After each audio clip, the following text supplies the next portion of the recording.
నమస్తే రమ్య గారు. నమస్తే జయ. ఏదైనా మంచి స్టోరీ చెప్తారా? చందమామ కథ చెప్దాము. ఉమ్. పూర్వం ఒక పల్లెటూరులో ఓ తల్లి కొడుకు ఉండేవారు. వాడు కొంచెం మత్తు ఎక్కువ పాపం. పెద్దగా తెలివైన వాడు కాదు. మాధవుడు వాడి పేరు. వాడికి ఏ విషయమో తొందరగా అర్థమయ్యేది కాదు. ఏదైనా ఒక మాట 3-4 సార్లు చెప్పాలి వాళ్ళమ్మ. ఒరే కంచాలు పెట్టు, కంచాలు పెట్టు, కంచాలు పెట్టు అంటే కంచం అని కంచపుచ్చుకుని నుంచునేవాడు వాడు. పెట్టాలి పెట్టాలి అని చెప్పాలన్నమాట. అన్నీ 3-4 సార్లు బాగా విశదంగా గట్టిగట్టిగా అట్లా చెప్తే అర్థమయ్యి పని చేసేవాడు, కానీ పని తక్కువే. ఎంతసేపు అరుచుకుంటూ ఎవరు చెప్తారు? ఏదో చెప్పింది చెప్పేది, లేనిది లేదు. అలా మా పిల్లాడికి మతి లేదని వాళ్ళు ఊళ్ళో వాళ్ళంతా వాడిని ఎక్కిరిచ్చేవాళ్ళు. సామాన్యంగా ఉండేవాడు. సామాన్యమైన కుర్రాడు. ఒక 19-20 ఏళ్ళు, 22 అలా వచ్చి ఏం పని చేయకపోతే ఆ పిల్లాడిని ఏం పోషిస్తుంది? చింతపిల్లాడిలాగా ఇంత తిండ కదా వాడు. శుభ్రంగా తిండి కావాలి. ఇది చేయలేదు వాళ్ళమ్మ. పాపం ఏదో ఆ పని ఈ పని చేస్తూ కొన్ని చోట్ల వాడితో బలవంతంగా పని చేపిస్తూ ఎట్లాగొట్లాగా అట్లా మేనేజ్ చేసేది. అయితే ఏమైంది, ఒరే పంట చేరుకు అయిపోయింది, పొయ్యిలో కట్టెలేవు, కట్టెలు కొట్టుకురారా అని 10 సార్లు చెప్పింది. చాలాసార్లు చెప్పాక ఇక ఒకరు పూటంతా ఇచ్చేసి మంచి ఎండవేళ భుజాన్ని గొడ్డలు వేసుకుని ఓ ముద్ద అన్నం తిన్నాక వెళ్ళాడు. అన్నం తిన్నాడు, గొడ్డలు భుజాన్ని వేసుకుని అడవిలోకి పోయాడు. పోయేసరికల్లా ఏమైంది, ఒక చోట వాడు వెళ్తూ ఉంటే ఎవరో ముగ్గురు పడుకుని కనిపించారు.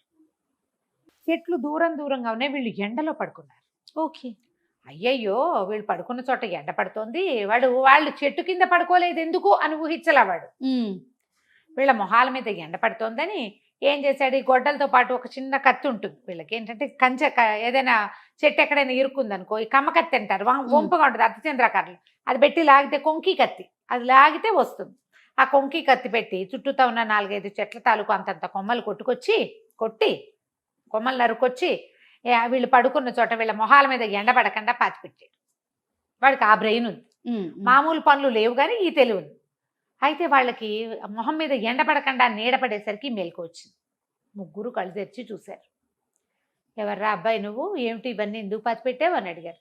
మీ మొహం మీద ఎండ పడుతోంది, పడుకున్నారు కదా, పాపం ఎండ పడకుండా చేస్తే మీరు హాయిగా పడుకుంటారని పెట్టానన్నాడు. అనేసరికల్ ఎంత మంచివాడివిరా నువ్వు ఏదనుకుంటే అది అవుతుంది పో అన్నారు. అనేసరికల్ వీడికి ఓసారి చెప్తే అర్థం కాదు కదా, వాళ్ళు ఏదో చెప్పారు అనుకున్నాడు. వీడి దారిని విడిపోయాడు. ఆ కొమ్మలు ఈ చెట్లు ఇవి అవి మొత్తానికి నరికాడు. పెద్ద మోపయింది. సాయంత్రం వాళ్ళమ్మ చెప్పింది 4 రెమ్మలు నరుకు రావద్దు, బాగా పెద్ద కట్ట తీసుకురా. అక్కడి నుంచి ఓ తాడు మళ్ళేసి, అంత మాత్రం పనులు వచ్చు వాడికి. తాడు ఏదో బోర్లో దోపు తెచ్చుకున్నాడు, తాడు మళ్ళేసి కట్టాడు. కట్టేది పెద్ద దుంగలాగా అయింది. వీడు దాన్ని లేపలేకపోయాడు. దాని మీదకి ఇట్లా పడుకొని ఏమనుకున్నాడు, నేను ఈ దొంగను మోసుకెళ్ళలేను, ఈ దొంగే నన్ను మోసుకెళ్ళిపోతే ఎంత హాయిగా ఉంటుంది అన్నాడు. అనంగానే వాడు మర్చిపోయాడు, కానీ వాడు ఏదనుకుంటే అది అవుతుంది కదా. దొంగ రయ్యమని లేచింది. వీడు నిర్ఘాంత పడితే లేచి వచ్చేస్తుంది. ఆ కట్టెల మోపు అమాంతం లేచి ప్రయాణం చేయటం మొదలుపెట్టింది వీడింటికే. ఈ దొంగే నన్ను ఇంటికి తీసుకెళ్ళిపోతే బాగుండు అనుకున్నాడు. ఇంటి వైపు ప్రయాణిస్తుంటే వీడు తెల్లబోయాడు. వాడికి అర్థమైంది, ఇందాక వాళ్ళు ఏదో అన్నారు, అదే ఇది ఏమో అనిపించింది, కానీ బాగా తెలియలా. ఇంటికెళ్ళి అమ్మకి చెప్తే అమ్మ ఏదైనా చెప్తుంది. ఆ దొంగ మీద ఏం చేశాడు, పడుకున్నవాడు కాస్త అట్లాగే లేచి చక్కగా కూర్చుని ప్రయాణం చేయటం మొదలుపెట్టాడు. అంత తెలివి ఉందన్నమాట వాడికి. కూర్చున్నాడు, చుట్టుపక్కల చూస్తున్నాడు, నవ్వుకుంటున్నాడు. ఇంతలో ఏమైంది, వీడు ఊళ్ళో కదా ఉంటాడు, ఓ రాజుగారికి పెద్ద బంగళా ఉంది. ఆ బంగళా మీద కానీ వీళ్ళు వెళ్ళాలి. ఆ బంగళా పై భాగంలో యువరాణి కూర్చున్నది. సాయంకాలం అయింది కదా, బయట కూర్చుంటారు ఆడపిల్లలు, చుట్టుపక్కల జరిగేవి వీళ్ళు మనుషులు, గొడ్డు గోద, చిలకలు పక్షులు ఇళ్ళకెళ్ళేవి, గొడ్లు ఇంటికెళ్ళేది చూడడానికి కూర్చుంది. దానికి ఈ దొంగ మీద ప్రయాణం చేస్తూ, ఈ కట్టెల మోపు మీద ప్రయాణం చేస్తున్న కుర్రాడు చూసేసరికి పక్క నవ్వి, ఊరికే కట్టెల మోపు ఎట్లా ఎగురుతుంది, మామూలుగా గబుక్కుని హాస్యాస్పదంగా ఉంటే నవ్వు రాదా, నడువుకో గావంచ, నెత్తికో గుడ్డ, భుజానో గొడ్డలి కత్తి, కట్టెల మోపు మీద కూర్చున్నాడు, అదేమో రయ్యమని ఎగురుతోంది. పకాల నవ్వేసరికల్లా ఇతను అనుకున్నాడు, ఈ కుర్రాడికి ఏమనిపించింది, ఏంటి నన్ను చూసి నవ్వుతుంది, వెనక్కి తిరిగి చూశాడు. అమ్మాయి హాహాహా నవ్వేస్తుంటే ఇది కనుక నా పెళ్ళాం అయితే దీన్ని వంగ తీసి గుద్దను, నన్ను చూసి నవ్వినందుకు దొంగమొహం అనుకున్నాడు. అప్పటిదాకా నవ్వుతున్న యువరా ఒక మొహం వేసింది, వాడికి వేసి చూడటం మొదలుపెట్టింది. వీడి దారిని వీడి ఇంటికి పోయాడు. వాళ్ళ అమ్మ ఆశ్చర్యపోయింది, ఇవన్నీ ఎట మోసుకొచ్చావురా అని. అదే నన్ను మోసుకొచ్చిద్దే అన్నాడు. వాళ్ళ అమ్మకి అర్థం కాలేదు, మాట్లాడకుండా ఊరుకుంది. కట్టెలన్నీ విడదీసుకున్నారు. చిన్న ముక్కలు చేయరాంది వాడు ముక్కలు చేశాడు. ఇంకా వాడేం పెద్దగా ఊహించల. అంత ఊహ ఉన్నవాడు కాదు. ఎప్పుడో ఓసారి ఒక ఊహ తడుతుంది పాపం వాడికి. ఇంతలో ఏమైంది, ఈ యువరాణి బిక్కమొహం వేసుకుని అటు వాడు వెళ్ళిపోయిన వైపే చూస్తూ కూర్చుంది. నిట్టూర్పులు విడుస్తోంది. ఇక చిలకత్తలు చెప్పారు, ఇందాక దాకా నవ్వుతూనే ఉందండి, ఉన్నట్టుండి అమ్మాయి గారు ఎవరి మీదైనా మనసు పడిందేమో అట్లా బిక్కమొహం వేసుకుని దిగాలుగా చూస్తుంది అనుకున్నారు. రాజుగారికి చెప్పారు. చెప్తే రాజు అన్నాడు, పిల్లకి పెళ్ళిడు వచ్చింది, ఎవరినైనా చూసి మగవాళ్ళని చూసి ముచ్చట పడింది, ఒక కుర్రవాడిని ఎవరినైనా చూసి అనేసరికల్లా, సరే అమ్మాయి నీకు పెళ్లి చేస్తానంటే నేను ఎవరిని చేసుకోను అన్న, ఆ దొంగ మీద ఉన్న అబ్బాయిని చేసుకుంటా అనగానే రాజుగారు తెలబెట్టి, దొంగ మీద ఉంటామేమిటమ్మా అంటే, ఒక కట్టెల మోపు దాని మీద ఒక అబ్బాయి కూర్చున్నాడు, ఆ అబ్బాయి నచ్చాడు నాన్న అనగానే రాజుగారి కోపం వచ్చింది. వాడెవడు దిక్కుమాలిన వాడో పరిపాలన వాడెవడో వాడిని తీసుకుంటానంటుంది ఏమిటి అంటే, సరే ఏమన్నారు మంత్రులు వాళ్ళు కేకలేస్తారు. అదేంటి మహారాజా అట్లా కాదండి, ఏదో రాజా మహారాజా వాళ్ళ పటాలు చూపిస్తావు, ఏ పటం చూపించినా ఆ అమ్మాయి కాదంటుంది, వీడిని కాదు నేను ప్రేమించింది అంటుంది. మనకున్నదా ఒక్క పిల్ల, ఎవరినైనా రాజా మహారాజా అని పిలిచి చేసామనుకోండి, ఈ రాజ్యం తీసిపోయి వాళ్ళ రాజ్యంలో కలుపుతారు.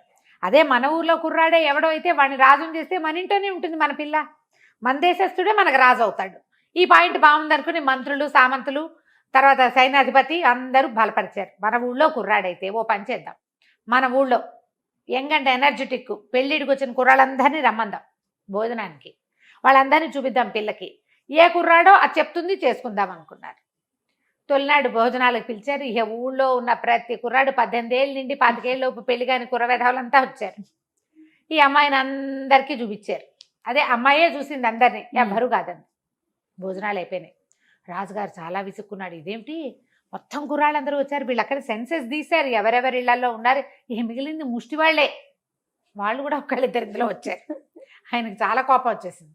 మళ్ళీ మంత్రి గారు చాలా బతిలాడాడు, పెళ్ళేమో ఇది దిగాలుగా అయిపోయి పాడైపోతుంది, మనకున్నది ఒక్క పిల్ల కదా, ఇక ముందు ఇప్పుడు ఈ పిల్లకి 18 ఏళ్ళు వచ్చినాయి, ఇంకో పిల్లాడో పిల్ల పుడతారో పుట్టరో రాజుగారికి, అట కాదండి నా మాట వినండి, ఇంకోసారి మళ్ళీ కిందసారి రాని వాళ్ళంతా మళ్ళీ రండి అని మళ్ళీ చాటింపేశారు. ఈ చాటింపు ఈ మాధవుడు వాళ్ళ అమ్మ విన్నది. వాడు విన్న కూడా వినలే, వాడికి అసలు అయ్యగా ఓసారి వింటే వాడు బుర్రకెక్కదు. వాళ్ళ అమ్మంది, ఒరే ఒరే వెళ్ళరా వెళ్ళరా, ఏం చక్క కనీసం రాజకుమార్తె నన్నెందుకు పెళ్లి చేసుకుంటుందే అన్నాడు. పెళ్లి కోసం కాదురా, శుభ్రమైన తిండైనా తినొస్తావు కదా, మనమేముంది ఏదో కూర అనుకుంటాం, చారు పోసుకుంటాం, మజ్జిగ పోసుకుంటాం, గంజన్నం తింటాం మనం, పచ్చడి గంజే మన బతుకు, చక్కగా చట్టసోపేతంగా పెడతారు కదా. రాజుగారి ఇంట్లో భోజనం చేసి వచ్చిన కుర్రాళ్ళంతా ఇవాళ మొన్నటి భోజనం ఇవాళ దాకా తేరుస్తూనే ఉన్నారు. వెళ్ళు వెళ్ళు అని కొడుకుని ప్రోత్సహించింది. వీడు చింపిరి గుడ్డలతో జీబు జుట్టుతో ఉన్నాడు, అలాగే పోయాడు. వాడికి దేహాభిమానం లేదు, అవధూతవాడు. వెళ్ళిపోయాడు. వెళ్ళేసరికల్లా ఆ రాజకుమార్తె చుట్టూ చూసి వీడిని నేను ప్రేమించాను అనగానే రాజు తల్లిపోయాడు. అయ్యయ్యో ఇదేమిటి వీడు ఇట్ట ఉన్నాడు, వాడి చింపిరి గుడ్డలు జీబుతల వెర్రి వెధవల్లే ఉన్నాడు, వాడికి పిలిచినా కూడా పలకటం లేదు, ఇంత మతిలేని వెధవని ప్రేమించానంటుందేంటి పిల్ల. యువరాణి వీడిని గనక పెళ్లి చేసుకోకపోతే చచ్చిపోతాను నాన్నగారు నేను అని చెప్పేసి. రాజు ఇంకేం చెయ్యాలో తెలియలా. సరే ఆయన గుండు మండిపోయింది. మంత్రి మీద సామంతుల మీద అందరి మీద కోపం వచ్చింది ఆయనకి. పెళ్ళే కదా, శాస్తి చేస్తాను మీ ఇద్దరికి, చేసేస్తాను పెళ్ళి అన్నాడు. తర్వాత రేపొద్దున ఈ దౌర్భాగ్యుడు సింహాసనం ఎక్కుతాడని ఊహించుకుంటే ఆయనకు ఒళ్ళు దురదలు చేస్తున్నాయి పాపం. సరే పెళ్ళికి ఒప్పేసుకుంటారు, పెళ్ళి అన్నారు. వీడికి మంచి బట్టలు కట్టించారు, పెళ్లి చేశారు. పెళ్లి చేసిన రోజు సాయంకాలం రాజుగారి ప్లాన్ ఏంటంటే, ఒక పీపాలో రాకుమార్తెని వీడిని పెట్టి సముద్రంలో పారేద్దాం, తన కూతురు వాళ్ళకి ఎందుకు మరి ఇప్పుడు దౌర్భాగ్యుడిని పెళ్లి చేసుకుంటానన్న పాడు కూతురు నాకెందుకు, దీన్ని రాణిని చెయ్యాలి, రేపొద్దున వాడిని రాజుని చెయ్యాలి, రాజు రాణి లేకపోతే పీడా పోయేది అంటే రాసి పెట్టున్న మొగుడు అని పాట పాడాడు మంత్రి గారు. ఆ రాసి పెట్టున్న తనం ఏంటో చూద్దాం, బతికి బాగుంటే వస్తారు లేకపోతే లేదు, ఈ మతలేని వెధవా ఈ శృతి లేని పాట ఈ పిల్లది అని చెప్పేసి సరే పెళ్లి చేస్తా. పెళ్లి అయిపోయింది. పెళ్లి అయిపోయాక వీళ్ళని పీపాలో కూర్చోబెట్టి సముద్రంలో దింపేస్తారనే విషయం యువరాణి చెలికత్తలకి తెలిసిపోయింది. వాళ్ళు ఏం చేశారు, అయ్యో యువరాణి ఆకలికి ఆగలేదు, ఓ పని చేద్దామని ఆ పీపాలో కూర్చోబెట్టేటప్పుడు పీపాలో దింపారు. వీళ్ళని దింపగానే ఓ ఇంత మూట తినుబండారాల మూట ఎత్తి ఒళ్ళోకి విసిరేశారు. పీపా సీల్ చేసేసి సముద్రంలో పడేశారు. అది కూడా అటు తీసుకుపోయారు, ఒక చోట ఎక్కడ పడవెక్కించి తీసుకుపోయి ఆ పడవలో కూర్చోబెట్టి సముద్రంలోకి తోసేసే యువరాణి ఏడవటం మొదలుపెట్టింది. అయ్యో నిన్నెందుకు చేసుకోవాలనిపించిందో నాకు తెలీదు, ఇప్పటికి కూడా నువ్వే నా భర్తవని నాకు తోస్తోంది, ఎందుకు అసలు నువ్వు దొంగ మీద ఎలా ఎగిరేవు, నువ్వు నాకు ఎందుకు కనపడ్డావు, ఈ బతికేమిటి అనేసరికల్లా వీడు ఏమన్నాడు, నన్ను ఎందుకు పెళ్లి చేసుకున్నావో నాకు తెలియదు, మా అమ్మ భోజనానికి వెళ్ళమంటే వచ్చాను అంతే నేను అన్నాడు. అనేసరికి అసలు తినుబండారాలు తిందామా అన్నాడు. అనేసరికి అమ్మాయి అంది, ఇక ఇవి తింటే మాత్రం ఏం బతుకుతాం మనం, వీటికి ఈ పీపాపుకి కంతలు ఉంటే గానీ గాలి లోపలికి రాదు, బతకం. కంతలు కనుక ఉన్నాయా నీళ్లు కూడా లోపలికి వస్తాయి, బతకం. ఇక బతికేదేముంది అని వలవలా ఏడ్చింది. చచ్చిపోతాం, నువ్వు పని అయిపోయింది, అనవసరంగా నీ బతుకు నువ్వు రోడ్డు మీద అయినా బతికేవాడివి, వృధాగా నీ మీద ఎందుకు మనసు పడ్డానో తెలియకుండా నేను నిన్ను కూడా చంపేస్తున్నానంటే అప్పుడు ఈ కుర్రాడికి జ్ఞాపకం వచ్చింది. మరే ఒకరోజు ఆ దొంగ నేను మీద ఎగిరాను చూడు, ఆ రోజు పొద్దున ఒక 3 పెద్దవాళ్ళు అక్కడ కనపడ్డారు. వాళ్ళు నువ్వేదనుకుంటే అది అవుతుందిలే పో అన్నారు. అందుకేనేమో నేను ఆ దొంగ మీద ఉన్నప్పుడు నువ్వు నవ్వేవు కదా, ఇది నా పెళ్ళం అయితే వంగు తీసి కుదుదాం అనుకున్నాను అనగానే మా యువరాణి అదేదో అనుకుని తగలబడి ఇప్పుడైనా ఏదో ఒకటి సరిగ్గా అనుకో అన్నది. అనేసరికల్లా ముందు ఆకలిస్తుంది, ఇవి తిందామన్నాడు. ఇద్దరు కలిసి తినుబండారాలు పంచు తినేశారు. తిన్నాక మనల్ని రక్షించడానికి ఒక పడవ, ఒక నావ, ఒక ఓడ ఎవరైనా రావాలి. దీనికి చిల్లులు పడితే చచ్చిపోతాం, చిల్లు లేకపోయినా చచ్చిపోతాం. చిల్లులు కాదు, ఈ తేలుతున్న పీపాను చూసి ఎవరైనా పడవాడు ఒక ఓడవాడు వచ్చి మన ఎక్కించుకోవాలి అన్నది. అనగానే ఈ కుర్రాడు ఏమన్నాడు, సరే ఒక ఓడ ఎవరైనా మమ్మల్ని రక్షించడానికి వస్తే బాగుండు అనుకోగానే బాయమని పెద్ద చప్పుడు వినపడింది. ఓ పడవ వాళ్ళు, అదేదో దేశం వాళ్ళు పడవ మీద ప్రయాణం చేస్తూ వెళ్తూ, అంటే ఇప్పుడు సామాన్లు అప్పట్లో ఇవి ఉండేవి కదా, వ్యాపారస్తుల పడవ ఏదో తేలుతోంది ఏమిటో చూసి ఆ పీపాని దగ్గరికి లాగారు. వాళ్ళు ఏమనుకున్నారు, ఎవరో దినుసులు పట్టుకెళ్తుంటే పీపా పడిపోయి ఉంటుంది, ఏదైనా తినుబండారాలు ఉంటాయని చూస్తే అందులోంచి పిల్లాడు పెళ్లి కూతురు పెళ్లి కొడుకు వేషాల్లో బయటకు వచ్చారు. బయటికి రాగానే సరే వాళ్ళేమన్నారు, వేగు లోపలికి ఎక్కించుకున్నారు. వీళ్ళకి ఏదో కాస్త మంచినీళ్ళు తాగడానికి ఇచ్చారు. ఎక్కడ దిగుతారు అని అడిగారు. అడిగితే ఏదో ఒక లంకలో దింపేయండి అంది రాకుమార్తె. ఇప్పుడు వెనక్కి వెళ్తే తండ్రి ఏం చేస్తాడు, అవును లంకలో దింపేయంగానే యువరాణింది, నువ్వు తెలివిగా ఆలోచించు, ఎక్కువ ఆలోచించుకోక, మనకి ఇక్కడ ఒక ఇల్లు వాకిలి పనివాళ్ళు అందరూ కావాలని కోరుకో. అంటే ఒక రాజభవనము నిండా పనిచేసేందుకు పనివాళ్ళు, మంత్రి సామంతులు అందరూ కావాలి అని కోరుకున్నాడు. పెద్ద బిల్డింగ్ వచ్చింది ఆ లంక మీద. ఒక 2-3 మంత్రులు వాళ్ళు వచ్చారు. మహారాజా వచ్చారా అనుకుంటూ. ఓహో అన్నీ కుదిరినాయి, బాగానే ఉంది. అమ్మాయింది, నువ్వు మాత్రం ఆలోచించొద్దు, నేనే చెప్తాను. మెల్లిగా అంత చక్కగా స్థిరపడింది, తిండుంది, పని వాళ్ళకి పని ఉంది, చక్కగా తోటలు దొడ్లు ఏర్పరచుకున్నారు, అన్నీ బాగానే ఉన్నాయి. ఆ అమ్మాయి అంది, అలా కాదు, నువ్వు ఏదనుకుంటే అది అయ్యేటట్టయితే ఈ మామూలు మహము, ఈ తెలివి తక్కువ బుర్రా ఎందుకు, చక్కగా అందమైన శరీరము, మంచిగా ఆలోచించే బుర్రా కావాలని కోరుకోవచ్చు కదా అని అన్నది. వాడి కూడా తట్టింది. వాడు అప్పుడు మళ్ళీ కోరుకున్నాడు, నాకు కొంచెం అందమైన దేహం కావాలి, మొహం అందంగా మారిపోవాలి, చక్కగా తెల్లగా పొడుగ్గా అందంగా అయిపోవాలి, నేను ఇలాగా అని అడగల, అందంగా అని అడిగాడు. తర్వాత నా తెలివితేటలు పెరగాలి, తెలివితేటలు పెరిగినాయి, అందంగాను అయ్యాడు. రాకుమార్తె భలే అందగత్తె. ఇద్దరు హాయిగా కులాసాగా ఉండటం మొదలుపెట్టారు. ఈ దీవి మీద చక్కగా సామ్రాజ్యం ఏర్పరచుకున్నారు, సొంత రాజ్యం. అది ఎంత దూరంలో ఉంది, వీళ్ళ ఊరు నుంచి కొంత ప్రయాణం చేస్తే అది వస్తుంది. సముద్ర తీరం వెంబడి వెళ్తూ ఉంటే ఒక దీవిలాగా ఉంటుంది, అక్కడ కనపడుతుంది. అయితే కొన్నాళ్ళు పోయాక రాజుగారు ఆ దీవి వెంబడి వెళ్తూ, కూతురు ఏమైపోయిందో ఇంకా ఆయన దిగులు పడుతూనే ఉన్నాడు. ఆ దీవి వెంబడి గుర్రం వేసుకుని వస్తూ చూశాడు, ఇదేంటి కొత్తగా ఈ దీవి మీద బిల్డింగ్లు వచ్చినాయి, ఎవరు చెప్పలేదు, వేగులు వాళ్ళు అని చెప్పేసి తమ తాలూకు సైనికుల్ని కొంతమంది పంపించారు. పంపిస్తే ఈయన పేరు మాధవర్మ అండి, ఈయన ఫలానా రాజుగారు అల్లుట్ట, ఆయన భార్య ఆయన కలిసి ఉంటున్నారు, ఇక్కడ చాలా పెద్ద ఇల్లు వాకిలి ఉన్నాయి, వాళ్ళకి మంత్రులు ఉన్నారు, సైన్యాధిపతి ఉన్నాడు, వాళ్ళంతా వ్యవసాయం అది చేసుకుంటున్నారు, బోళ్ళంతమంది పని వాళ్ళు ఉన్నారంటే రాజు ఆశ్చర్యపోయాడు. ఊరివిడి దుంపదగా వీడు ఎలా చేశాడు అని. సరే పడవలు వేసుకుని ఆ దీవిలోకి పోయారు. యువరాణిని చూసి సంతోషించాడు రాజు, భోజని భలే బాగా అయ్యింది అని. ఈ మాధవుడు ఏం చేశాడు, మా అమ్మని కూడా దగ్గర పిలిపించుకుందామని చెప్పాడు భార్యకి. సరేనంటే కొంతమంది సైనికులు పిలిచి మాధవర్మ గారు మిమ్మల్ని రమ్మంటున్నారు అని తీసుకొచ్చి రాజభవనంలో దింపారు. రాజభవనంలో హాయిగా ఉండేది. కానీ ఆవిడ ఎప్పటికీ ఈ కుర్రాడే తన కొడుకని, ఆవిడ తన కోడలని నమ్మల. పిచ్చి విధవ ఎక్కడున్నాడో అనుకుంటుంటే వాడి మొహం మారిపోయింది కదా, వాడు అమాయకుడు. యువరాణితో వాడికి పెళ్ళయిందనే సంగతి తెలుసు, ఆవిడకి తెలియదు. కానీ ఆ యువరాణి పక్కన ఉన్నవాడు తన కొడుకేనని ఆవిడ జీవితకాలము నమ్మల. హాయిగా కులాసాగా మాత్రం ఉంది. ఈ మతిలేని మాధవుడు చక్కగా ఇలా రాజకుమారుడు అయిపోయి, ఏంటంటే వాడు ఏం చేశాడు ఇందులో ఒక చిన్న మంచి పని, ఆ పడుకున్న వాళ్ళకి గొడుగిచ్చాడు అంతే. వాళ్ళు ఏంటంటే 3 దేవతా పురుషులు.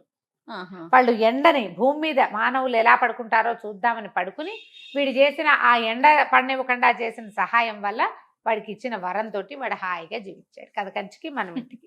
బాగుందండి. నమస్తే. నమస్తే గారు. నమస్తే. ఏదైనా మంచి కథ చెప్తారండి? 2 అమ్మాయిల కథ చెప్తాం.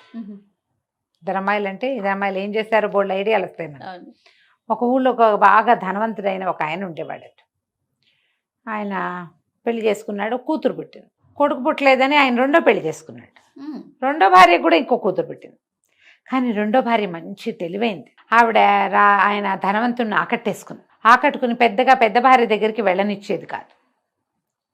ఇక్కడ భార్య కూతురు పాపం చిన్న ఇంట్లో ఉండేవాళ్ళు. ఆ రెండో భార్యకి పెద్ద ఇల్లు, మంచి భవనము అది ఉండేది. ఆవిడ అసలు ఆయన్ని వ్యామోహింపజేసేసింది అనమాట. కొడుకులు పుట్టకపోయినా పర్వాలేదని ఇలాంటి భావాలు వచ్చేసినాయి. క్రమంగా పెద్ద భార్యని ఆ చిన్న ఇంట్లో నుంచి ఊరి చివరిని ఒక చిన్న గుడిసెలోకి మార్పిచ్చేసింది. వీళ్ళింటికి వాళ్ళింటికి మధ్యలో ఒక పర్లాంగు దూరం ఉండేది. పెద్ద మేడ చిన్న ఇల్లు ఉండేవి. ఇప్పుడు చిన్న ఇల్లు దూరంగా అయిపోయి గుడిసె అయిందనమాట. ఈ పెద్ద భార్య ఏం చేస్తుంది, ఆయన ఏం పెద్దగా వచ్చేవాడు కాదు, పెద్దగా మాట్లాడేవాడు కాదు, పిల్లని పెంచుకుంటూ ఉండేది. ఇప్పుడు ఏం చేసేది, నూలు ఒడికి సంపాదించుకునేది తనకి పిల్లకి. అయితే ఏమైంది, ఆ పెద్ద భార్యకు ఒక కూతురు, చిన్న భార్యకి పెద్దమ్మాయి చిన్నమ్మాయి.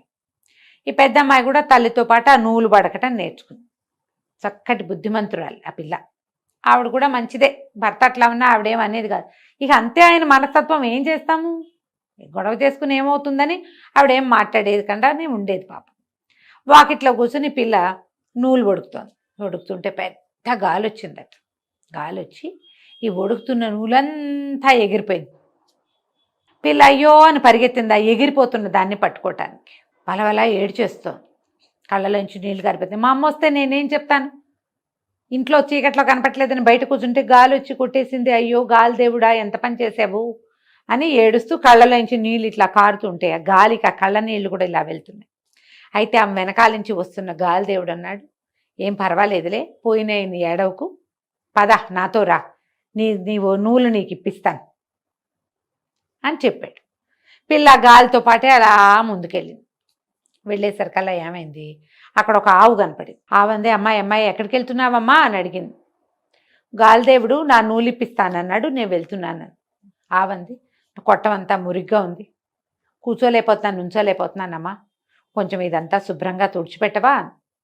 సరేనని పిల్ల ఏం చేసింది, అక్కడ ఇక్కడ కనపడిన కొబ్బరి పుల్లలన్నీ సరిగ్గా చేసి చీపురు గట్టిగా కట్టి చక్కగా అదంతా శుభ్రంగా తుడిచింది. ఆ పక్కన ఏదో బాగుంటే నీళ్ళు చేది అదంతా కడిగింది. 4 బొక్కెన్లు నీళ్లు తోడి ఆవును కూడా శుభ్రంగా కడిగింది. అంతా పేడగా అలా పిచ్చి పిచ్చిగా ఉన్న ఆవు తెల్లగా మెరుస్తుంది. అక్కడి నుంచి ఆవుకు దండం పెట్టింది. ఆవు వెనక భాగానికి దండం పెడతారు కదా. సరే పనిలో ఉన్నావు, నేను నిన్ను ఆపానమ్మా అంది. అది కాదులే, ఏముంది పని, వెళ్తాను ఎలాగూ, నువ్వు గోమాతవి, నిన్ను చూసుకోవాలి కదా, మనుషులం మేము, అందుకని ఈ పని చేశాను, కొట్టంలోకి వెళ్ళి పడుకో, కొట్టం అంతా శుభ్రంగా ఉందని చెప్పింది. ఆ ఆవు లోపలికి వెళ్ళిపోయింది. ఈ అమ్మాయి మళ్ళీ నడవటం మొదలుపెట్టింది. గాలి ఆ పక్కకి వీస్తుంది, ఏ పక్కకి వెళ్తే ఆ పక్కకి రమ్మన్నాడు. ఆ పక్కకి వీస్తుంటే ఆ పక్కకి నడుచుకుంటూ వెళ్తుంటే ఒక అరటి చెట్టు కనపడింది. అక్కడ అరటి చెట్టుకి కొంచెం చిన్న గేలేస్తే అరటి చెట్టు చుట్టూతా రకరకాల తీగలు, ఎన్ని తీగలో దాని మీద పడిపోయి ఆ తీగలన్నిండా కాయలు పువ్వులు. ఆ బరువు అంతా అరటి చెట్టు మీద బరువు పడకూడదు, అది వంగిపోతుంది. పలక్కమందంటే విరిగిపోయినట్టే. ఆ అరటి చెట్టు కేకేసిన, అమ్మాయి ఎక్కడికి వెళ్తున్నావు, నా దగ్గరికి రా, నాకు పని ఉందని. అరటి చెట్టు పీలుస్తోంది కదా, పాపం గేల కూడా వేసిందని దగ్గరికి వెళ్ళింది. ఈ చుట్టూతా ఉన్న తీగలన్నీ తీసేవా, నేను ముయ్యలేకపోతున్నాను, నా గేలే పడింది, ఇది చచ్చిపోతున్నాను నేను అనగానే పిల్ల ఏం చేసింది, కొంగు దొప్పుకుని ఆ చుట్టూతా ఉన్నవన్నీ మొక్కలన్నీ పీకేసి ఆ పైన ఉన్న తీగలన్నీ చేసి చుట్టూతా అరటి చెట్టు చుట్టూ ఏం ఉంచకూడదు, అదే ఉండాలి. అప్పుడు పిలకేసేసారు, అది గేలేసేసరికి పిలకేసి ఆ గెల వచ్చేసరికి పిలక ఎదుగుతుంది, దాని రకం అది కదా. గ్యాప్ లేదు అరటి చెట్టుకి, చుట్టూతా అంతా ఖాళీ చేసేసి చాలా నీకు ఇది సరిపోతుంది అంటే, సరిపోతుంది, నువ్వు ఎక్కడికి వెళ్తున్నావని. నా నూలంతా ఎగిరిపోయింది, గాలిదేవుడు నాతో రా, నూలు ఇప్పిస్తానన్నాడు, దానికోసం అని వెళ్తున్నాను అంటే, సరే నీకు మంచి జరుగుతుంది, వెళ్ళమంది. అరటి చెట్టు ముందుకెళ్తుంటే ఒక గుర్రం కనపడింది. ఆ గుర్రం చెప్పింది, ఓ అమ్మాయి ఎక్కడికో పరిగెట్టుకుంటూ వెళ్తున్నావు, ఇట్రా, నా మీద ఈ జీన్ ఎంత బరువుగా ఉందో, ఈ జీన్ ఓడదీసి కింద పెట్టవా అని అడిగేసరికి అలా సరే. ఈ అమ్మాయి ఏం చేసింది, నువ్వెందుకు మొయ్యలేకపోతున్నావు అంది. నేను కడుపుతో ఉన్నాను, ఈ జీన్ బరువు మొయ్యలేకపోతున్నాను, వేసేసి వెళ్ళిపోయాడు రాజకుమారుడు, తీయి అది మొత్తం తీసింది. ఆ జీన్ తీయటం కూడా కష్టమే, పిల్ల నానా తంటాలు పడి ఆ జీన్ ఓడదీసి కింద పెట్టింది. గుర్రం అమ్మాయి అని గాలి పీల్చుకుని, నీ దారి నువ్వు వెళ్ళు, నువ్వు ఎంతో మంచిదానివి, నాకు ఎంత సహాయం చేసావో అని బోల్డ్ మెచ్చుకుంది. సరే పిల్ల ముందుకు అట్లా వెళ్తుంటే ఇక గాలి ఏం చేసింది, ఒక పెద్ద బిల్డింగ్ లాగా ఉన్న చోటకి ఈ అమ్మాయిని తీసుకుపోయి లోపల అమ్మలగన్న అమ్మ ఉంది, నువ్వు వెళ్ళు, నీ నూలు నీకు ఇస్తుందా అనేసరికి ఈ అమ్మాయి లోపలికి వెళ్ళింది. లోపల ఒక ముసలి మా అమ్మ కూర్చుని ఉంది, చక్కగా ఉంది ఆవిడ. ఈ అమ్మాయి గాలి అంత ఎగిరిపోయిందిగా, రాట్నము నూలు వడుకుతున్నది అన్నీ ఎగిరిపోయినాయి. అది పట్టుకుని ఇట్లా వడుకుతాం. ఈ అమ్మాయి చూసింది, అమ్మ నా నూలు నాకు ఇప్పించవా అని అడిగితే, ఎందుకు ఇప్పించను, చక్కగా ఇప్పిస్తా. నువ్వు చూడు ఎప్పటి నుంచో రోడ్డు మీద ఉన్నట్టున్నావు, ఒళ్ళంతా దుమ్ము మురికి కొట్టుకుపోయినావు.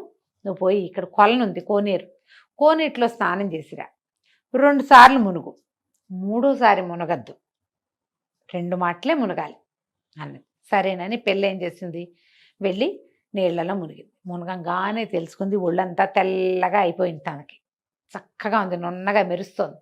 మళ్ళీ మునిగేసరికల్లా పిల్ల బోసిగా ఉన్న పిల్లకి చెవులకు ఆభరణాలు, మెళ్ళలోకి వస్తువులు అన్నీ వచ్చేసినాయి. నీటిలోంచి బయటకు వచ్చింది. అక్కడ ఏవో బట్టలు పెట్టున్నాయి, కట్టుకుంది. వచ్చి ముసలమ్మ దగ్గరకు వచ్చింది. మళ్ళీ అమ్మ నా నూలు ఇప్పించవా, ఎందుకు ఇప్పించాను, ఇప్పిస్తాను, ఎన్నాళ్ళైందో నువ్వు సరిగ్గా తిని, పక్కనే భోజనశాల ఉంది, వెళ్ళి శుభ్రంగా భోజనం చేసిరా అనేసరికి పిల్ల అక్కడికి వెళ్ళింది. ఆ హాల్లో బోళ్ళని పప్పులు, కూరలు, పులుసులు అన్నీ పెట్టున్నాయి. అన్నం ఉంది, పేటేసుకుని కంచం పెట్టుకుని అన్నం తిన్నది. అన్నీ తిన్నాక మళ్ళీ వచ్చి, అమ్మ నువ్వు ఎన్నో ఇచ్చావు నాకు, ఈ ఆభరణాలన్నీ వచ్చాయి, నీళ్ళలో మునిగేసరికి శుభ్రంగా తిన్నాను, పాపం మా అమ్మకి ఏమీ లేదు అంటే ఇవి నవ్వింది. ఏం పర్వాలా, మీ అమ్మ కూడా అన్నీ ఉన్నాయి, నువ్వు ఇక్కడ నీళ్ళలో మునిగేసరికి అక్కడ మీ అమ్మకి కావాల్సినవన్నీ వచ్చాయిలే, మీ అమ్మ కూడా అన్నం తిన్నది, ఏం పర్వాలేదు, ఇంకొకటి ఇస్తాను, అది పట్టుకుని వెళ్ళు, అక్కడ చూడు ఎన్నో బుట్టలు ఉన్నాయి చూడండి, అక్కడంతా ఇంత అంత అంత అంత పెద్ద పెద్ద బుట్టలు బోల్డ్ ఉన్నాయి, ఆ బుట్టల్లో నుంచి ఒక బుట్ట తీసుకెళ్ళు, నీకు కావాల్సిందే. ఈ పెళ్ళి అనుకుంది, ఇన్ని రకాలు ఇస్తే మళ్ళీ బుట్టల దేట తీసుకెళ్తాం, సరేలే అని అన్నిట్లో చిన్న బుట్ట ఒకటి తీసుకుంది.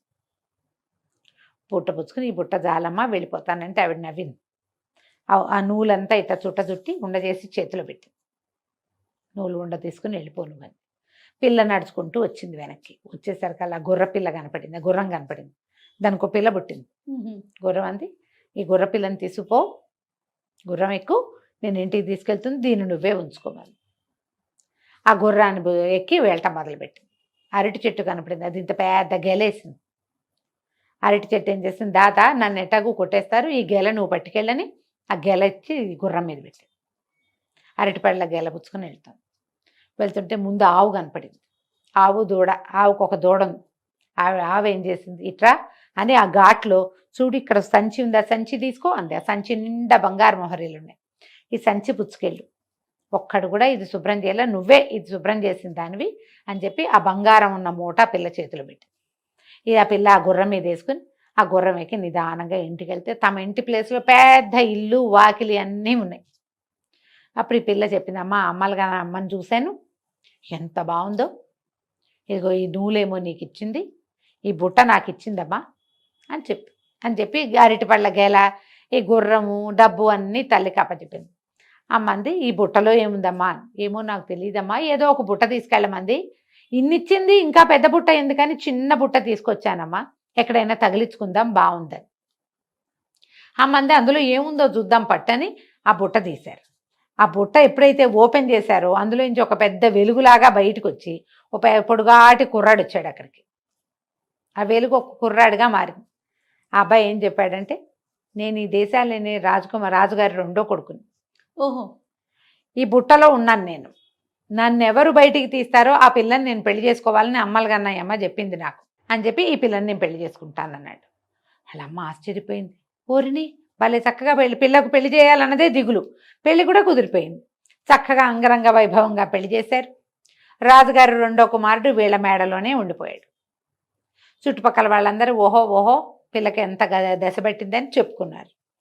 రాజుగారి ధనవంతుడి చిన్న భార్య కూతురికి కూడా పిలిపెళ్ళింది, చిన్నమ్మాయికి కూడా. కానీ వాళ్ళు రాలే పెళ్ళికి. ఇంత చక్కటి పెళ్లి కొడుకు వచ్చాడు, ఏమిటో ఇవి అవి కలిసి వచ్చినాయి, గుర్రం వచ్చింది, వాళ్ళ ఇంటికి అవి వచ్చినాయి ఇవి వచ్చినాయి అని చెప్పుకున్నారు. సరే 2వ భార్య అంది, వసే అవన్నీ మనకి వస్తాయే, నువ్వు వెళ్ళు, నువ్వు కూడా వెళ్ళు, ఆ అమ్మలుగా నమ్మ ఏమిటో చూసిరా, ఇట్టాట నేను వెళ్ళి కనుక్కున్నాను అన్నీను, ఏమీ లేదు, వాకిట్లో నూలు వడుకుతూ కూర్చో, గాలి వస్తే గాలితో పాటు పో, అమ్మలుగా నమ్మని చూసిరా, నీకు కావాల్సింది అడిగి తెచ్చుకోవచ్చు, పెద్దది అటాగే తెచ్చుకుంది, నువ్వు కూడా అటాగే తెచ్చుకోవచ్చు. చిన్నది మహాపొగరబోతు, సాగుబడి, దాని ఇష్టం, వాళ్ళమ్మ ఇప్పుడు వాళ్ళ దగ్గర చాలానే ఉన్నాయి, ఉంచుకోవచ్చు కదా. ఈ వీళ్ళ దగ్గర ఉన్నా కూడా మనకే కావాలని ఎందుకు అనుకోవాలి ఎవరైనా? సరే వాకిట్లో కూర్చుంది నూలు పడుకుతూ, గాలి రాదు పాడు రాదు ఎప్పటికీ. దాంతో ఏం చేసింది ఈ అమ్మాయి, లోపల నుంచి ఒక విసినకర్ర పట్టుకొచ్చి బాగా విసిరి ఆ నూలంతా ఎగిరిపోయేలాగా చేసింది. విసరగా విసరగా గాలిదేవుడు వచ్చాడు. ఏమిటమ్మాయి విసురుతున్నావు అన్నాడు. నా నూలంతా ఎగిరిపోయింది, నాకు తెచ్చివా అంతే. సరే నాతో రా, నేను తెచ్చిస్తానన్నాడు. సేమ్. సరే వెంబడి పెట్టు తీసుకుపోయాడు. తీసుకెళ్తే ఒక ఆవు కనపడింది అక్కడ.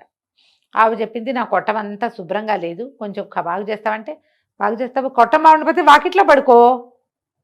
కొట్టమే పడుకోవడం నీకు అది బెడ్రూమ్ కావాలా ఏంటి? నీకు గది అంతఃపురం కాంతవా నువ్వు?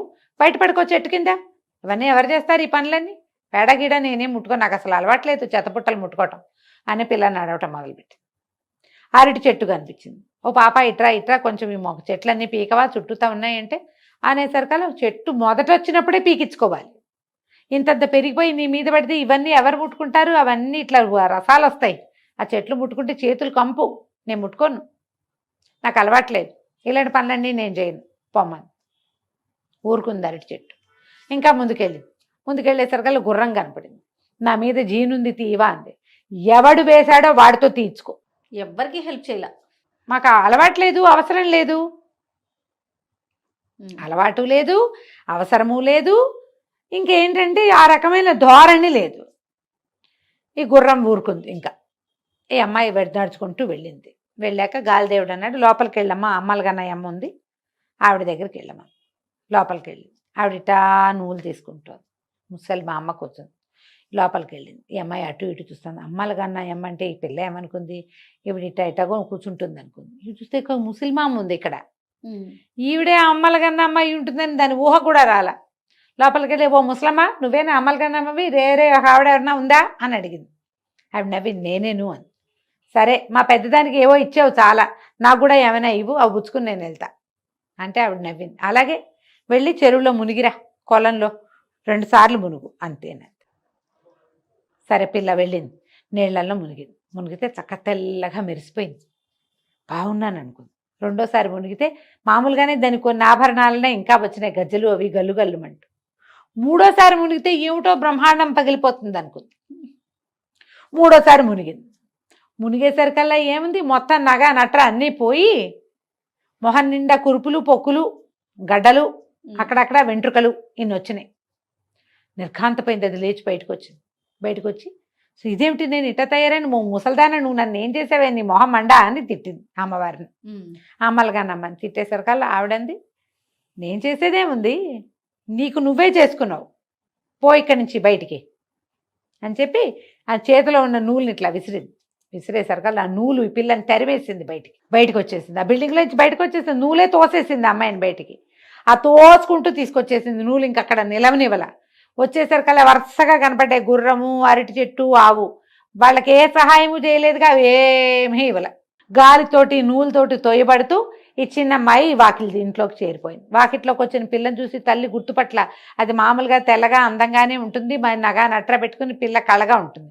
కళ లేదు, కాంతి లేదు, మొహం నిండా గడ్డలు, మచ్చలు, మోచేతుల దగ్గర అక్కడ ఇంత పొడుగున వెంట్రుకలు.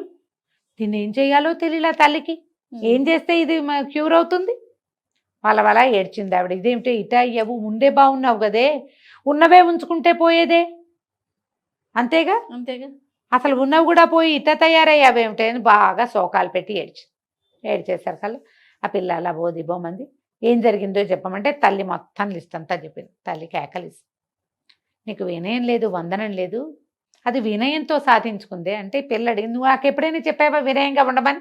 నీకు లేదు, నాకు నేర్పలేదు, నాకు రాదు, వెళ్ళకుండా ఉంటే సరిపోయింది, నాకేం వెళ్ళటం ఇష్టం లేదు, నువ్వే పంపించావు, దానికి వచ్చిందేదో నాకు కూడా రావాలని, ఇప్పుడు ఇట్టా వచ్చాను, నాకేం చేస్తావో చెయ్యి అంటే ఇవిడేం చేస్తుంది, లబోదిబోమంటూ పోయి ఆ పెద్ద అమ్మాయిని అడిగింది, నువ్వు వెళ్ళిన చోటకే దీన్ని పంపించాను, ఇది ఇట్ట అయిపోయింది, నేనేం చేయను అని.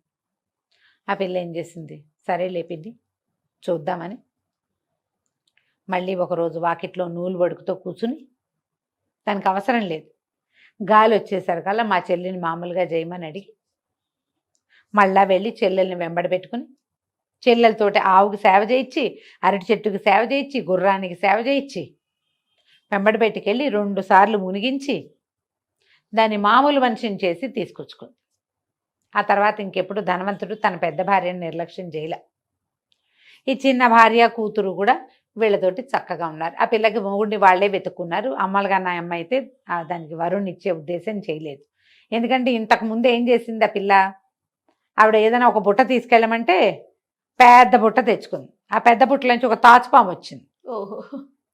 ఈసారి ఏమీ జరగల అలాంటివి.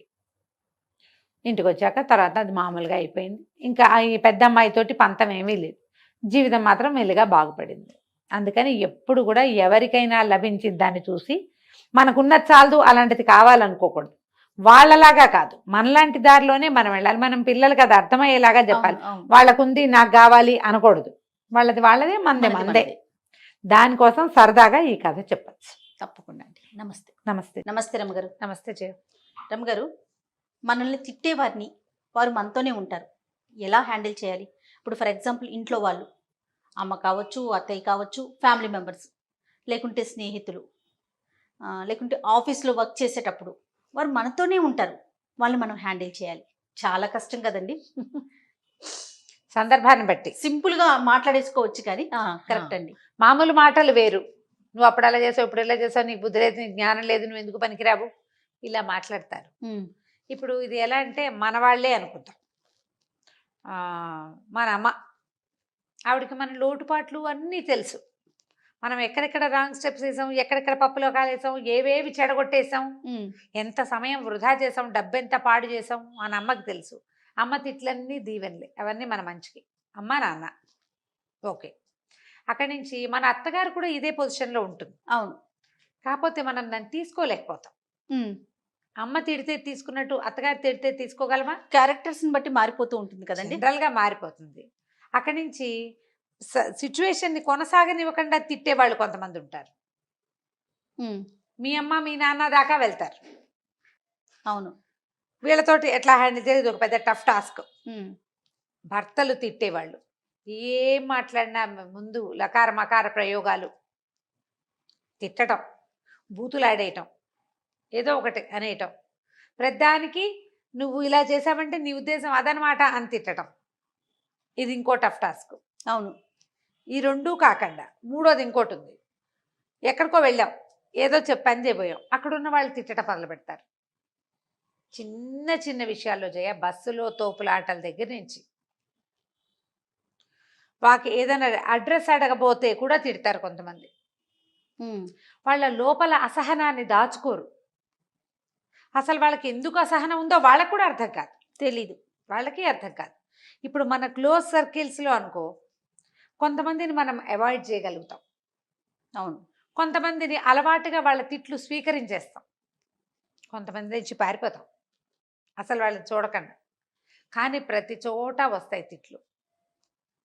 ఇప్పుడు ఏం చేయాలి, ఎలా హ్యాండిల్ చేయాలి? బౌద్ధ జాతక కథ ఒకటి చేయాలి. చిన్న కథ. ఒక బుద్ధిస్ట్ మాంకు భిక్షకెళ్ళాడు. ఆ ఇంట్లో ఆవిడ పొద్దునే మొగుడుతో ఏదో తగాదా పడింది, ఏదో గందరగోళమైంది.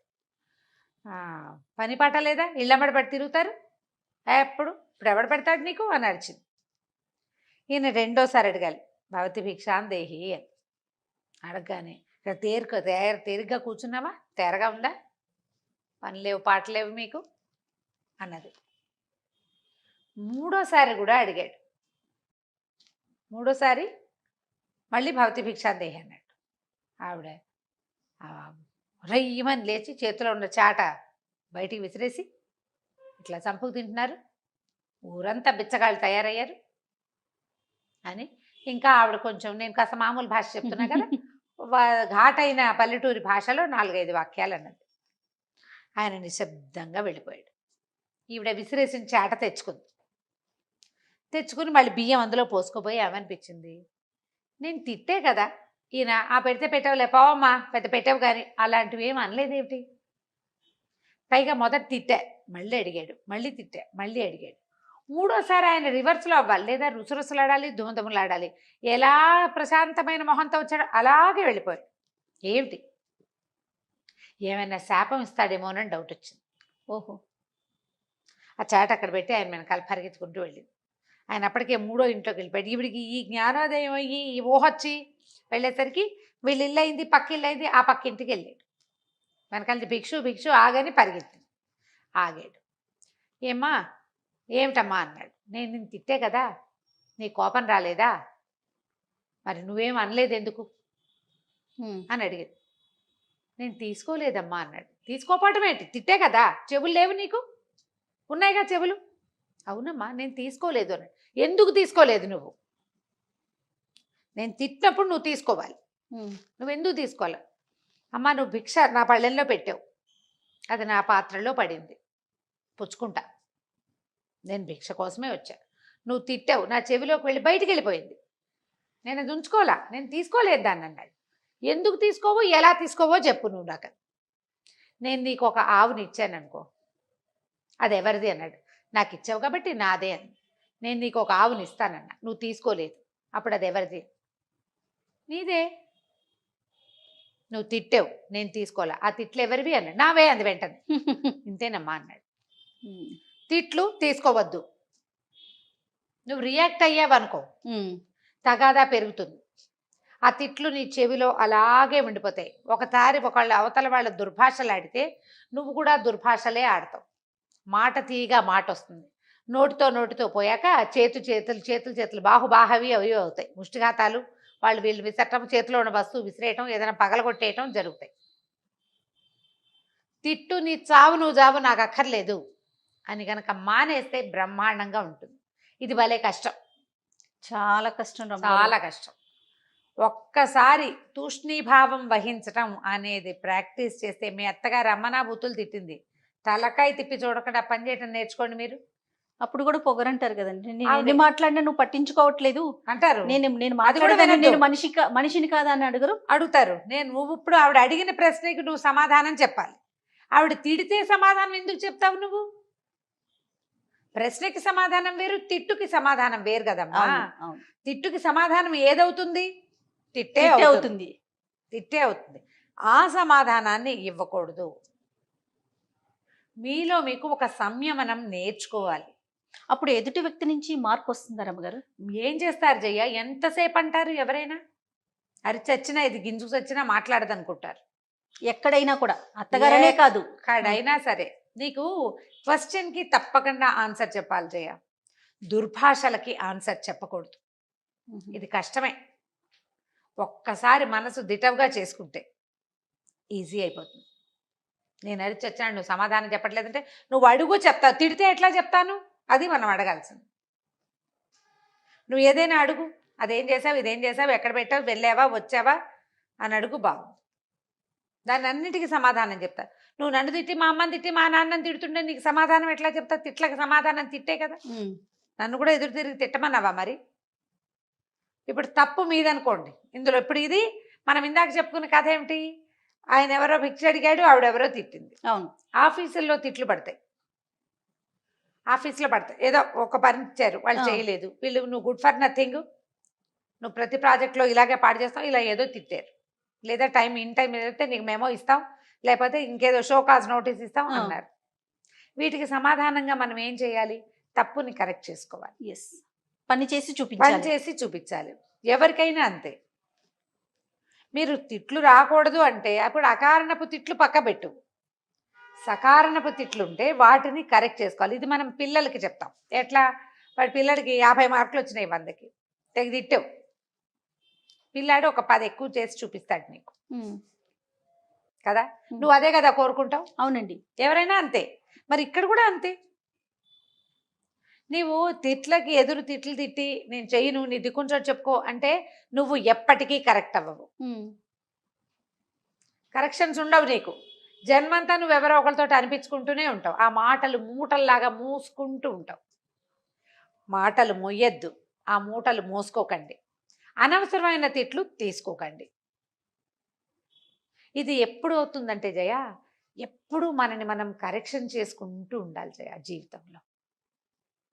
ఇవాళ కూరలో ఉప్పు తక్కువైంది, రేపు కొంచెం మరి కాస్త ఎక్కువ వేయాలి. ఇవాళ తిట్లు తిన్నాం, వంట సరిగా రాలేదు, కొంచెం ఒళ్ళు దగ్గర పెట్టుకుని వండుకోవాలి. మనం చేస్తాం కదా, మనమైనా తినాల్సిందే కదా. అవును. మొగుడు అన్నాడు కాబట్టి, ఆయన ఏదో అన్నాడు, అత్తగారు ఏదో తిట్టింది కాబట్టి ఎలాగోలా చేసి పారేయం. ఇవాళ బాగా చెయ్యాలనుకుంటామా? ఖచ్చితంగా అండి. అప్పుడు కరెక్షన్ ఎవరికి కుదిరినట్టు? మనకి. నీకు, మనకి, వ్యక్తికి కరెక్షన్ వచ్చింది. తిట్లు నీకు ప్లస్ అయ్యాయి కదా, అలాంటివి తీసుకో.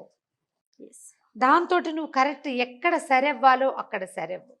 అకారణంగా తిట్టేవాళ్ళు లేదా పాత విషయాలు ఎత్తి తిట్టిపోసేవాళ్ళు, వాళ్ళని వదిలిపెట్టేసేయండి. ఎంత వదిలేస్తే అంత హాయిగా ఉంటారు. ఇది వాళ్ళ హాయి కాదు, మనకి హాయ్. మనకి హాయి. దీన్ని మొయ్యద్దు. ఇది ప్రాక్టీస్ భలే కష్టం. ఈ చెప్పినంత ఈజీ మాత్రం సచ్చినా కాదు. అవునండి. భలే కష్టం. బట్ ఈ కరెక్షన్ని నేర్చుకుంటే ఇవాళ రేపు మనకి సమాజం చాలా చిన్నది, ప్రపంచం చాలా పెద్దది. మనం ఎందరినో డీల్ చేయాల్సి వస్తాం. ప్రతి చోట రియాక్ట్ అయ్యి అసహనం తెచ్చుకుంటే మనకు వచ్చేదేమిటి? మనకున్న సమస్యలతో పాటు బీపీ కూడా ప్లస్ అవుతుంది. అవును కదా. పైగా ఏమవుతుందంటే నువ్వు తిట్లకి సమాధానం తిట్లే చేస్తే ఎప్పటికీ కరెక్ట్ అవ్వవు. నువ్వు మనం కరెక్ట్ అవ్వము, ఆ ఇష్యూ సద్దుమణగదు. సద్దుమణగదు, అది ఆగదు. ఇంకా నువ్వు ఎప్పటికీ కరెక్ట్ కాలేవు. కాబట్టి కరెక్షన్కి ప్రాధాన్యత ఇవ్వండి, తిట్లని అనవసరంగా తీసుకోకండి. తప్పకుండా చాలా మంచి విషయం చెప్పారు అమ్మగారు. నమస్తే.